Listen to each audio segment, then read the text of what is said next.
ఎవరికి ఎక్కువ భయం ఉంటే వాళ్ళు ఎక్కువ టార్గెట్ చేస్తారు. ఇందులో విచిత్రం ఏముంది?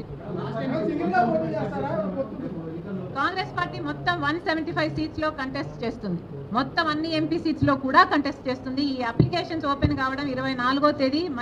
మణికం ఠాగూర్ గారు ఫస్ట్ అప్లికేషన్ 24వ తేదీ తీసుకోవడం జరుగుతుంది. Thank you.